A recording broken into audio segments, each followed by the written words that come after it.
بسم آب وولد ومنفس قدوس أحد أملاك آمين.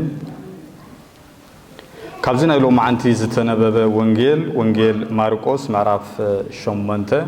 فقد 34 زلو كما بقسي غيره بمخنيات بعد مسكل كن مهارينا حصير تمرتي ددحري كسعبن زدل انتلو جزاء رؤس يقبص مسقلو يلعلمو يسعابني يتصاف لو معنتي ببهلي بيت كريستيان ويدما بتوفيتنا بيت كريستيان بتاريخ بيت كريستيان بزرخبنايو قدستي إلني مسكلنا يبويتانا يسوس كريستوس تقابيرو كنبر يبلون كدليلني كرهبلني لا تبقيسا نتي بويتانا يسوس كريستوس زتسقللو مسكل زرخبتلو ناي رابعاي كفل الزمن توفيت ويدما تاريخيتنا نزارارب زلونا حواريا باولوس اب قداماي قرنطوس 18 نسب قرنطوس كزاربون كله بزعبا مسكل طببن طبيبانن كطفئ مستوعل اتوم استوعلتون كفرس يزبل صحف يمو قال مسكل نتوم زطفو عشنتيو نعانا نندحن غنا حيل املاخ يبلون مجمريا تاريخ بيت كريستيان كم نريون قدستي إلني ودا نغس قسطنطينوس غنا كريستيان كي تغير خلو كي تلوت خلو اب سمايات مسكل كم زراعيه تاريخ الزارب غنا كريستيان كي يكون خلو نغس قسطنطينوس دحرنتهم كريستيانات اتزراعيو ملكت مسراعيوم اتم ملكتتي نايتهم كريستيانات ملكت ኢየሱስ ክርስቶስ ተሰቀለሉ እቶም ዓመጽቲ ዝነበሩ ሮማውያን ነቶም ዓመጽቲ ዝብልዎም ሰባት ዝሰቀሉሉ ሸፋቱ ዝስቀሉሉ ዝነበረ ነገር ግን እቲ ካብ ቅድስት ድንግል ማርያም ዝተወልደ ኢየሱስ ክርስቶስ ንዓለም ሙሉእ ንምድሓን ድማ በጃን ምዃን ዝተሰቀለ ግን ካውኡ ንድሕሪት እቲ መስቀል ናይ ክርስቲያናት ምልክት እንዳኾነ ከም ዝመፀ አብራባዓይ ሚእቲ ድማ ቅድስቲ ኢለኒ አደ ንጉስ ቆስጠንጢኖስ ነቲ ታሪኽ ወይ ድማ ነቲ መስቀል ከም ዝረኸበቶ ታሪኽ ቤተ ክርስቲያን ይዘንቱ ብዛዕባ እዚ ኩላትና ንፈልጦ ሓቂ ብዙሕ ግዜ እውን ዝተመሃሃርናዮ መብዛሕትኡ ክርስቲያን እውን ነዚ ታሪኽ እዚ አርጊጹ ዝፈልጦ እዩ ቅድስቲ ኢለኒ ዝረኸበቶ መስቀል እዚ መስቀል እዚ ሎሚ ኩላትና ክንረኽቦ ስለዘለና ነተሐቀኛ መስቀል ንምድላግን ነፍስ ወከፍ ክርስቲያን ክትስእን ክባራበርን ይዘሎ ኣብዚ መዓልቲ እዚ እንኳዕ ናብ ምንታይ ኣብፅሓኩም ንብል እንኳዕ ናብ ብርሃነ መስቀሉ ኣብፅሓልና እቲ ዝኸይድ ዘሎ ኩነታት እንተርእይና ግን ብሕጂ ናብ ተሐቀኛ ዝኾነ ብርሃን መስቀል ናይ ኢየሱስ ክርስቶስ ክንበፅሕ ተስፋ ንገብረሉ ዘለና እዩ ተሐቀኛ መስቀል ክንረኽቦ ስለዚህ ከአልና ዘሎና ብርሃን መስቀል ማለት መንዲ ኢየሱስ ክርስቶስ ኮይ ናይቲ መስቀል ብርሃን ዝነበረ እቲ ካበዴና ካብ ቅድስት ድንግል ማርያም ዝተወልደ ኢየሱስ ክርስቶስ እቲ ዓለም ብርሃን ባዕሉኳ ኣብ ቅድሚ ደቀ እስራኤል ኣነ ብርሃን ዓለም ኢሉ ዝመስከረ ብርሃነ መስቀል ኣብፅሓኩም ክንብል ከሎና ነቲ ንመስቀል ከም በሓዱሽ ሸፋቱ ስቀሉሉ ዝነበረ ታሪኽ ቀይሩ ናይ ቅድስና ታሪኽ ናይ ክርስቲያናት አርማን ምልክትን ክኸውን ዝገበሮ ጎይታና ኢየሱስ ክርስቶስ እዩ ስለዚ ናብ ብርሃነ መስቀል ኣብፅሓና ክንብል ከሎና እቲ ሓቂ ናይ ኢየሱስ ክርስቶስ ዘብርህ ቃል ወንጌል ናኡ እንኳዕ በፅሓና ማለት እዩ ስለዚ ነፍስ ወከፍ ክርስቲያን ኣብዚ መዓልቲ እዚ እንኳዕ ናብ ብርሃነ መስቀል ኣብፅሓና ክብል ተኮይኑ እንኳዕ ናብቲ ህያው ዝኾነ ቃል ናይ ወንጌል ናይ ኢየሱስ ክርስቶስ ኣብፅሓና እዩ እንኳዕ ናብቲ ዝተሰቀለ ሞ ንዓለም ሙሉእ ዘድሓነ ኢየሱስ ክርስቶስ ብርሃን ኮይኑ ዝተረኸበ ብርሃን ናይ ቀራንዮ ብርሃን ናይ መስቀል ብርሃን ናይ ቤተልሔም እቲ ካብ ቅድስት ድንግል ማርያም ዝተወልደ ብሩህ ኮኸብ ጽባሕ ኢልወሎ ቃል ኣምላኽ ስለዚ እግዚአብሔር ኣምላኽናኡ የብፅሓና ካልኣይ ናብ ብርሃነ መስቀል እንኳዕ ኣብፅሓና ክንብል ከሎና መስቀል ምልክት ናይ ምንታይ ካለ ምልክት ናይ ሰላም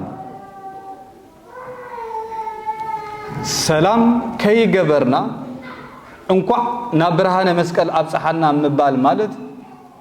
ነቲ ዝጸንሐ ባህሊ ዓመት ኣኺሉ ቁጥሪ ኣኺሉ ምዝራብ እንተዘይ ኮይኑ ሰላም ኣብ ዘየለዎ እንኳዕ ናብ ብርሃን መስቀል ኣብፅሓና ምባል ትርጉም ዘይብሉ ኮይኑ ይዝርከብ ነዚ ዝመሃረና መን ይተልና ሐዋርያ ቅዱስ ጳውሎስ እዩ እቲ ቃል ድማ ከምብበ ኣብ ቀዳማይ ኣብ ቆሎሴ ቀዳማይ ምዕራፍ ፍቅዲ 20 ጋብ 23 ዘሎ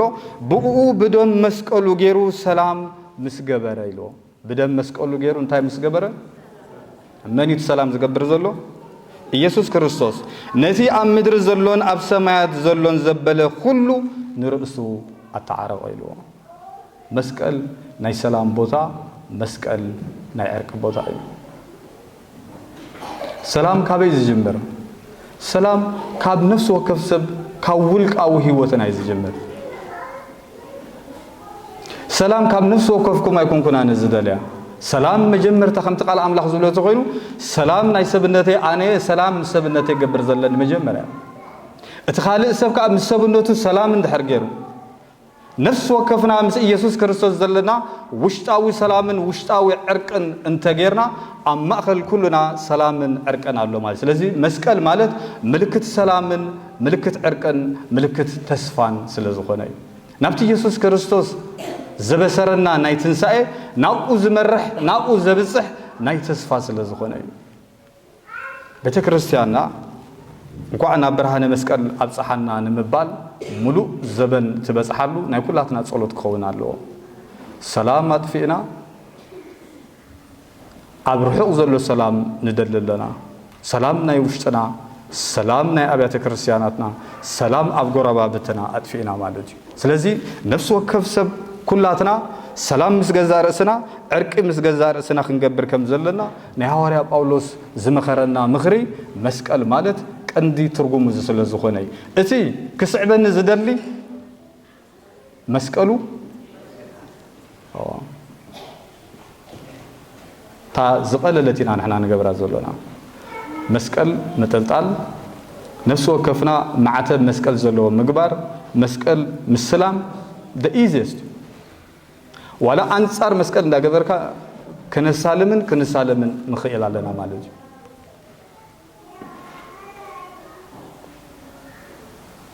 سلزي حواري ጳውሎስ ሰላም ኣብ ገዛእ ርእስና ሰላም ኣብ ኩሉ ክህሉ መጀመርታ ናይ መስቀል ትርጉም ዝነገረና ማለት እዩ ካልኣይ ምስቲ ዘለና ግዜ ናይ ሐዋርያ ጳውሎስ ኣብ መልእኽቱ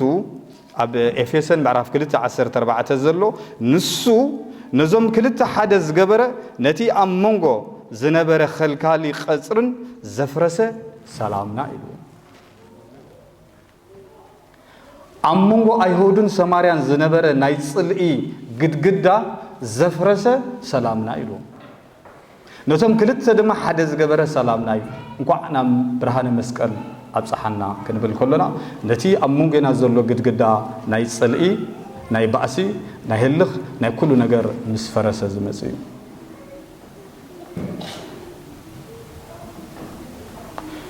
ቤተክርስቲያን ወይ ድማ ናይ ኢየሱስ ክርስቶስ ቤተክርስቲያን ዳርጋ ከም ጥሪትና ስለ ዝሓሰብና ባዕልና ንማጎተላ ባዕልና ንባእሰላ ኢና ዘለና ጥሪት ናይ ኢየሱስ ክርስቶስ ያ ንሳ ድማ ብገዛእ ደሙ ዘጥርያ ተባሂላ ተጻሒፋ ዘላ አምላኽ ካባና ዝደልዮ ዘሎ እንታይ ነቲ ከልካሊ መጋረጃ ዘሎ ናይ ጽልእግን ኢየሱስ ክርስቶስ በመስቀሉ አፍረሶ ዝበሎ ክፈርስ ናይ ውሽጣ ዓድን ናይ ደገን ዘላ ቤተክርስቲያን ምባል ክፈርስ ኣመንጎ ሕድሕድና ዝተነደቀ ጽልኢ ክፈርስ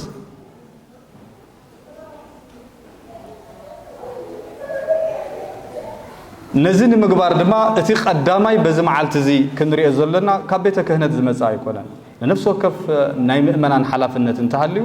ሰላም ኣብ ቤተ ክርስቲያን ከመጽ እንድሕር ኮይኑ ነፍስ ወከፍቶም ኣብ ቃል ኣምላኽ ጠጠው ኢሎም ዝሰብኩ ሰባት ካባይ ጀሚሮም ጽልኢ ክጉስጉሱ ከለው ኩሉ ምእመናን ናይ ጽልኢ ያእኽለና ክብል እንተጅምር ኣብ ኩሉ ኣብያተ ክርስቲያናት እቲ ናይ ጽልኢ ግድግዳ ሎሚ ተዘይፈረሰ ድሕር ወርሒ ክፈርስ እዩ ድሕር ወርሒ ተዘይፈረሰ ድሕር 3 ወርሕን ክፈርስ እዩ ኣባና ግን ብዘይ ምቁራጽ ናይ ጽልኢ ግድግዳ ይንደቕ ስለ ዘሎ እቲ ዝተበደለ መን ይተልና ኸ ህዝብና እንዳኾነ ይዝመጽእ በዚ ጋጣም እዚ ክሕልፎ ዝደሊ ካብ ጽልኢ ወፂና